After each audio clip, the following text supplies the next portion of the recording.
Une nouvelle édition du journal sur votre télévision. Bienvenue à toutes et tous. La tentative d'évasion à la prison centrale de Makala, toujours au cœur de l'actualité. Les magistrats disent ne pas être responsables de cet incident survenu dans la nuit de dimanche à lundi dernier. Ils l'ont affirmé dans une déclaration faite ce mercredi. La Synco a également réagi. Les prélats catholiques ont condamné cette tentative d'évasion, mais également déploré les dégâts humains enregistrés.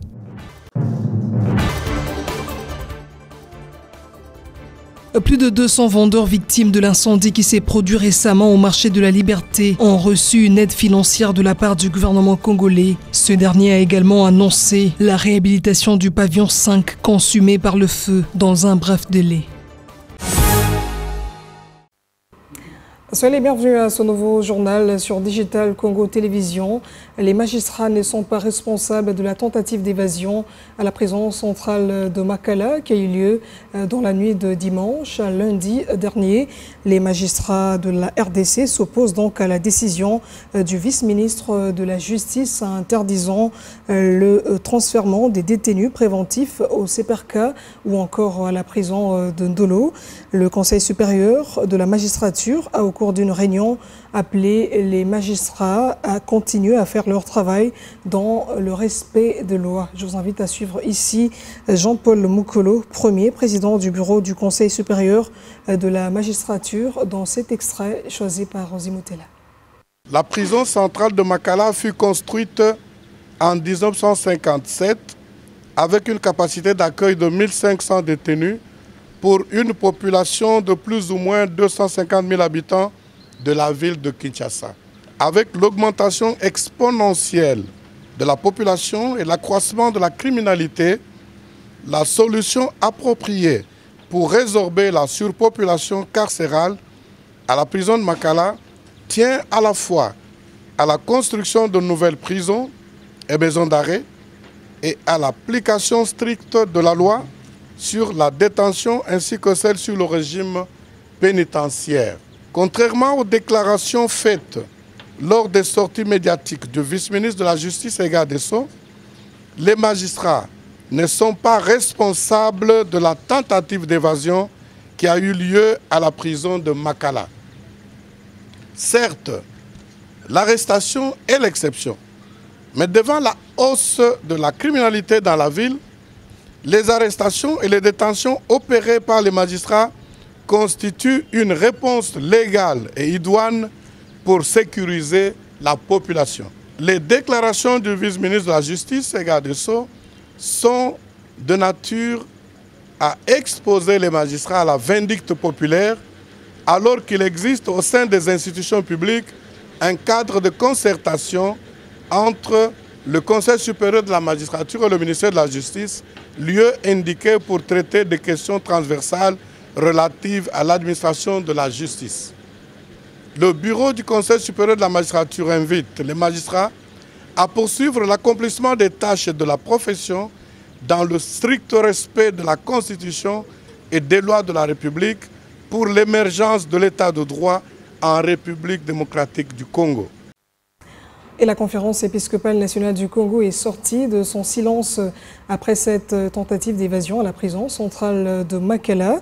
Les prélats catholiques condamnent fermement cet acte et déplorent surtout la banalisation de la vie humaine. Je vous invite à suivre Monseigneur Donatien Cholet, secrétaire général de la Synco.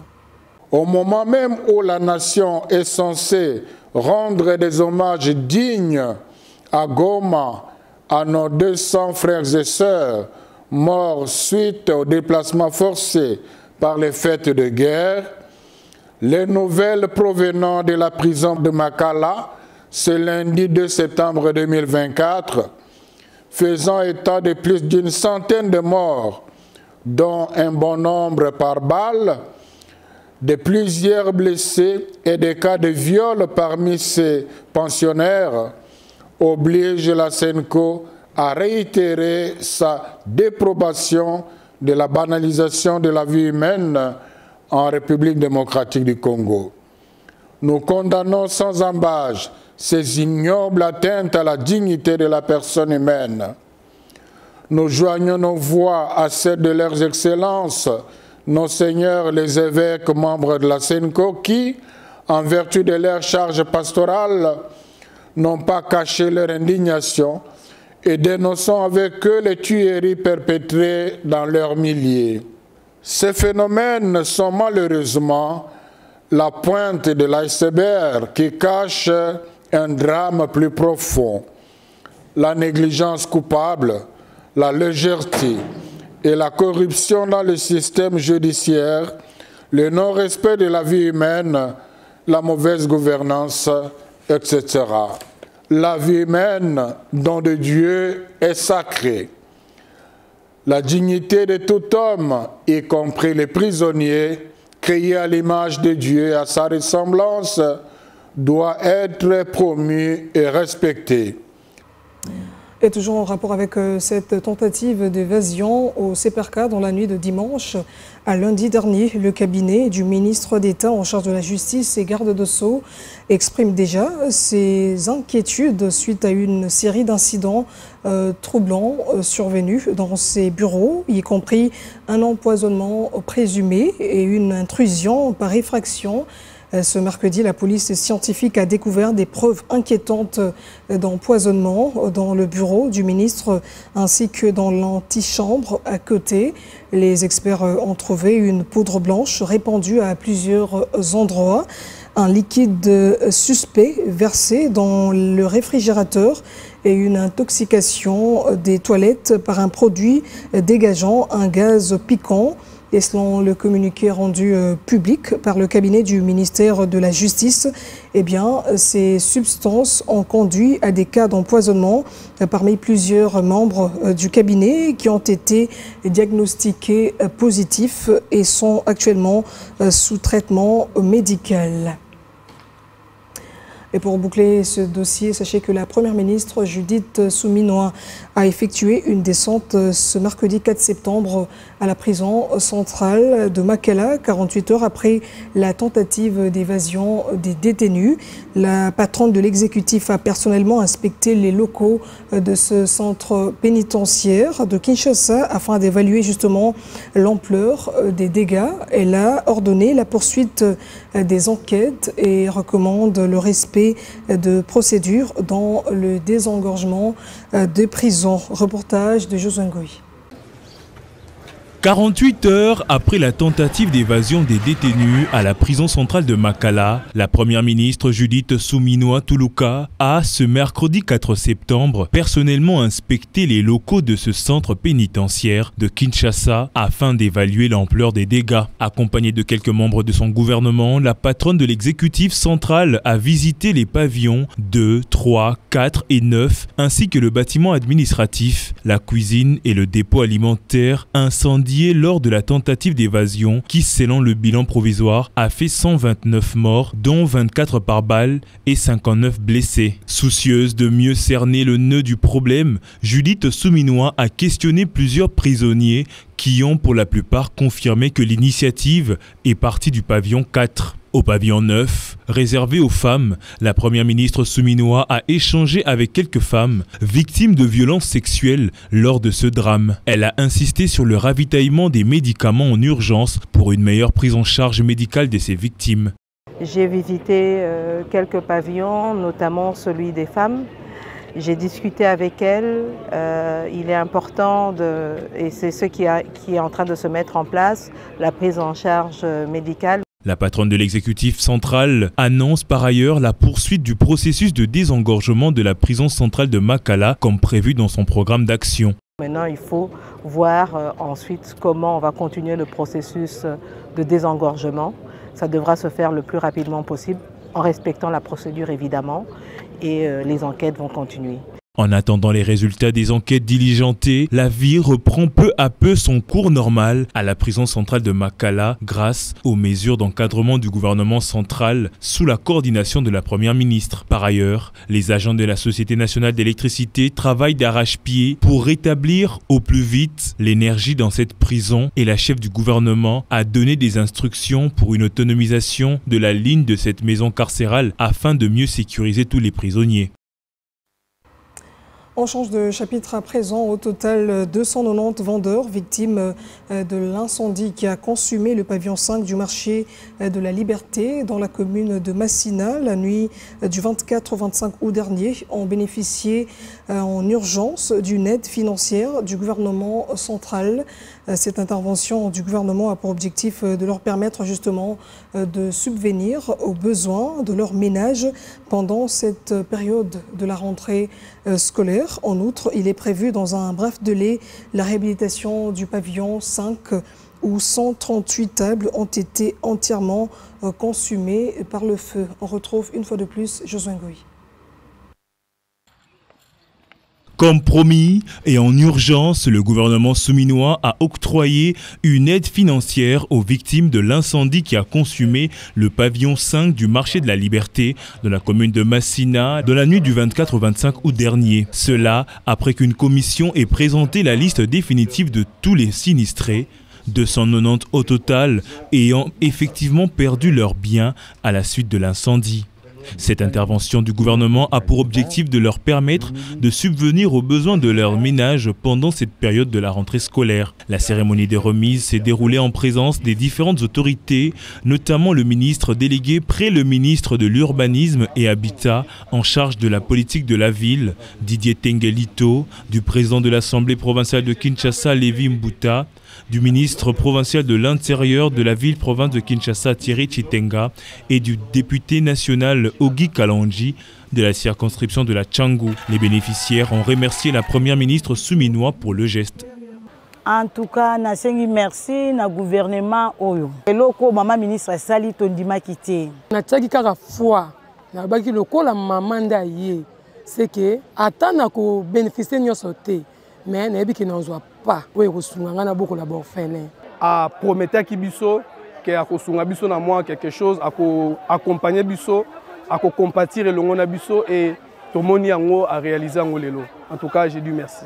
En outre, la réhabilitation dans des brefs délais du pavillon 5 est prévue où 138 tables ont été entièrement consumées par le feu.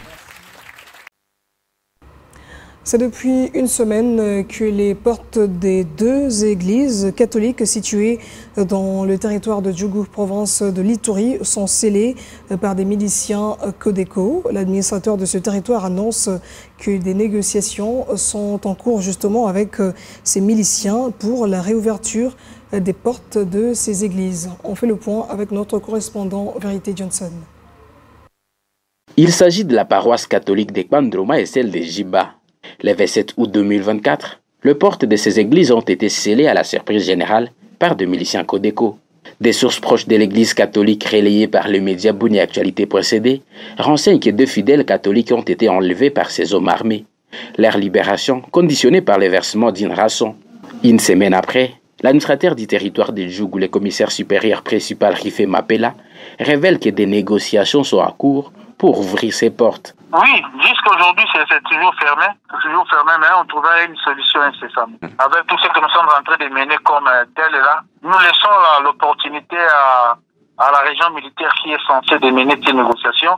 Étrange mais réel, une première fois à Ituri, de voir la porte d'une église de surcroît catholique être scellée par des miliciens, dont la plus importante faction a signé à plusieurs reprises les accords de paix. On s'intéresse maintenant au forum Chine-Afrique, dont les travaux se sont clôturés sur une note positive et la délégation congolaise s'estime heureuse de sa participation à ces assises et au nombre des gouverneurs qui ont fait le déplacement de la capitale chinoise Beijing. La gouverneure Fifi Masuka Saini, gouverneure du Lualaba, a axé son intervention de lundi dernier sur les opportunités d'investissement dans sa juridiction. Détail avec Alain Linomamba. Étant parmi les intervenants du panel 1 et 2 sur les investissements potentiels dans le Lualaba, le 2 septembre, la gouverneure Masuka a souligné les besoins croissants des ressources énergétiques pour soutenir les opérations des entreprises minières de sa province. Elle a encouragé l'assistance à suivre le chemin tracé par d'autres investisseurs chinois qui sont bien installés au Lualaba. Tout en vous appelant à venir investir en République démocratique du Congo, non seulement dans les mines, dans l'énergie, dans l'agriculture, dans les infrastructures, car dit-on, les infrastructures, c'est le moteur des développements. Je voudrais soulever la particularité à ces investissements ont à produire, ainsi que les effets positifs que les deux pays, la RDC et la Chine, ont à bénéficier. J'invite plus particulièrement ceux qui sont dans les domaines de l'énergie, parce que toutes ces entreprises minières ont besoin de l'énergie. En tant que membre de la délégation officielle congolaise accompagnant le chef de l'État Félix Tshisekedi à ses assises du 4 au 6 septembre, la gouverneure Masuka a participé activement aux discussions visant à renforcer la coopération économique entre la Chine et la République démocratique du Congo. Ce cadre majeur du dialogue et de partenariat triennal alternant entre l'Afrique et la Chine poursuit l'objectif essentiel de promouvoir une coopération bilatérale équitable, favorisant la compréhension mutuelle, l'expansion des accords communs et le renforcement des liens amicaux entre les deux parties. Dans l'actualité également, la cité de Bendela, dans le territoire de Koutou, dispose désormais d'une morgue. C'est un don du sénateur Herman Moutima, élu de ce coin du pays. Il l'a lui-même inauguré d'ailleurs ce mercredi au cours d'une grande cérémonie organisée. Herman Moutima, élu de Maïndombe, a souligné que cette action entre dans le cadre de la vision du président de la République, chef de l'État, Félix-Antoine Tshisekedi Tshilombo, celle de moderniser les 145 territoires de la République. Regardez. C'est par cet accueil très chaleureux par les filles et fils de Bendela ainsi que toute sa famille politique, l'union sacrée, que le sénateur Herman Moutima Sakrini est arrivé ces jours à Bendela, l'une des portes d'entrée du Maïndombe, et ce, dans le cadre de ses vacances parlementaires. Trop fier de cet accueil avec pompe, le sénateur Herman Moutima Sakrini remercie cette population tout en leur apportant un don de matériels médicaux au centre de santé de Bendela Mission et de l'hôpital de Bendela Kéchou, qui prouve la mise en pratique de la vision du chef de l'État Félix-Antoine Tshisekedi Tshilombo. Comme il n'en suffisait pas, l'homme le mieux écouté du Maïndombe va également inaugurer une première dans le Maïndombe, une morgue qui est entièrement financée sur le fonds propre du sénateur Herman Moutima, qui indique ceci. C'est une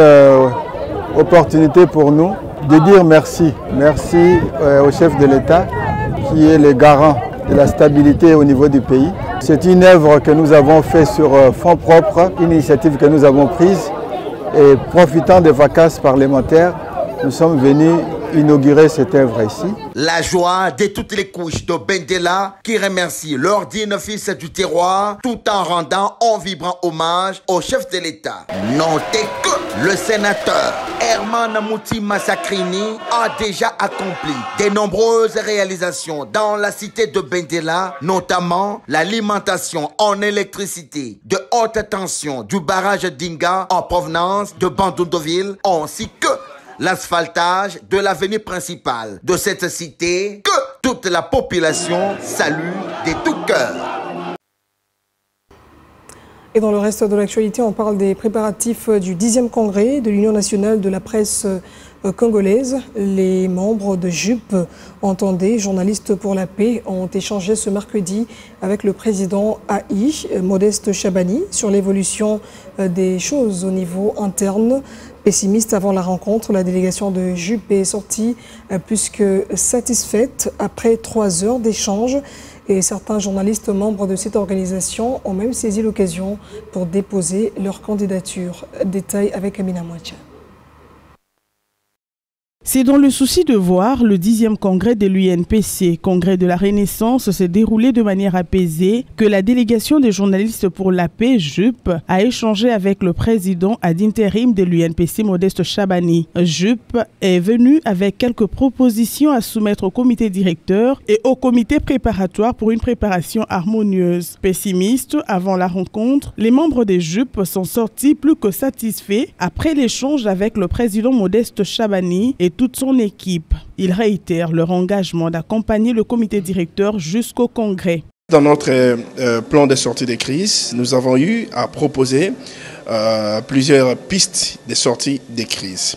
Et nous sommes contents parce que les staffs dirigeants de l'UNPC a eu sur les champs à prendre des décisions pour pouvoir rencontrer certaines de nos propositions, notamment la réintégration de certains membres du comité directeur de l'UNPC qui ont été mis à l'écart, alors qu'en réalité, ils devaient faire partie du comité préparatoire de ce 10e congrès de l'UNPC. Donc, dès aujourd'hui, ces membres qui ont été mis à l'écart seront réintégrés. C'est une note de satisfaction pour nous.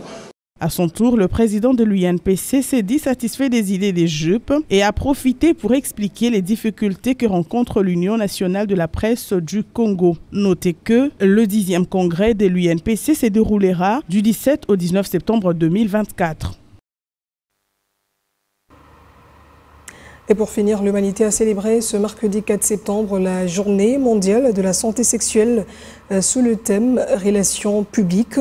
Elle vise à promouvoir les relations saines et épanouissantes qui contribuent au maintien de la santé sexuelle. Interrogé sur cette matière, Mungen Zola, sexologue, met surtout l'accent sur la prise de conscience des Congolais, bien plus des jeunes, pour mieux faire face aux défis liés à la santé sexuelle. Reportage d'Exaucé Moupeté et Trésor Ngoudia. La santé sexuelle est un atout pour le bien-être. Pour le docteur Mungen Zola, spécialiste en sexologie, il faut une relation positive et celle qui est basée sur le maintien ou la gérance des émotions pour éviter les troubles mentaux. Pour avoir une bonne santé sexuelle, il faut commencer à avoir une bonne santé physique, une bonne santé émotionnelle. Dans une relation, la santé sexuelle est très importante parce que tout inclut les émotions, la relation sociale que vous entretenez avec votre partenaire. Beaucoup de problèmes liés à la santé sexuelle viennent par un conflit psychologique, un conflit émotionnel, un conflit social, et cela peut générer beaucoup de problèmes liés à la santé sexuelle. Donc vous comprenez que si vous entretenez une bonne relation positive, ça va vous éviter à développer plusieurs problèmes. Le docteur Zola salue par ailleurs l'instauration de la journée en vue de la sensibilisation de la population congolaise, particulièrement sur la sexualité.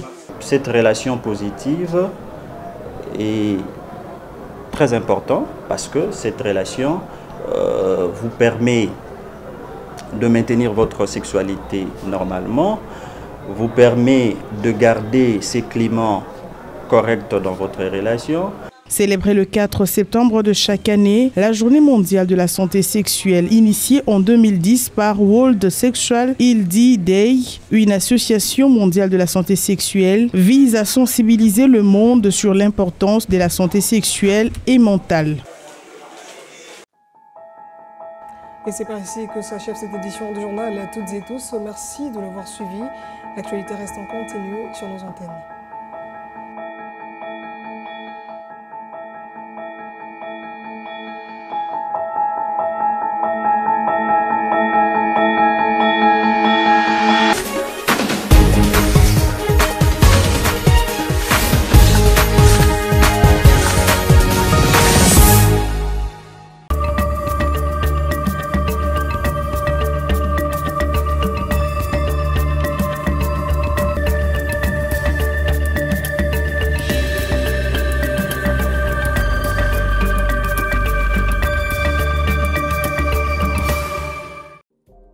Madame, Monsieur, bienvenue à la lecture des journaux parus ce mercredi 4 septembre 2024. Débutons avec Forum des As qui titre à sa deuxième page « Tragédie de Makala, l'opposition et la société civile exigent des enquêtes indépendantes ». Le média renseigne que les appels à une enquête indépendante se multiplient tant du côté de l'opposition que de la société civile. Ils insistent sur la nécessité de faire toute la lumière sur les circonstances ayant conduit à cette tragédie et de poursuivre en justice les auteurs de ce qu'ils qualifient de carnage. Ces événements tragiques remettent en question la gestion des prisons en RDC et la capacité des autorités à garantir la sécurité et le respect des droits humains dans ces institutions, renchérit le média. Face à cette situation, les réactions ne se sont pas fait attendre, notamment du côté de l'opposition politique. L'opposant Martin Fayulu a dénoncé ce qu'il qualifie de carnage. Moïse Katumbi, lui, une autre figure influente de l'opposition, a également exprimé son indignation, soulignant l'inaction des autorités face aux conditions déplorables de la prison de Makala, maintes fois dénoncées. Moïse Katumbi a exigé la mise en place d'une commission d'enquête indépendante avec la participation de la MONUSCO et des ONG de défense des droits humains pour faire toute la lumière sur ces événements. La société civile congolaise n'est pas en reste. Toujours concernant la situation à la prison centrale de Makala, Exclusif RDC titre à sa une « La tentative d'évasion livre ses quelques secrets ». En effet, la rédaction d'Exclusif RDC qui s'est intéressée à ce dossier depuis le lundi matin a eu l'avantage de moissonner une foule d'informations et des images insolites. Aujourd'hui, elle est heureuse de partager toutes ces informations avec ses fervents lecteurs. Pour la petite histoire, le délestage du courant électrique complice a été l'élément déclencheur de cette évasion préparée depuis des mois. Le projet partagé entre les rangs des Kuluna n'intéressait pas le plus grand nombre, surtout que le nouveau ministre de la Justice, soucieux de métamorphoser la prison centrale de Makala, depuis les révélations du journaliste Stanis Boujakira, a pris le dossier en main. Maître Constant Moutamba a multiplié les visites d'inspection dans ce centre pénitentiaire, parlait à une délégation des prisonniers auprès de qui il a reçu de nombreuses doléances. Des plaintes ont été formulées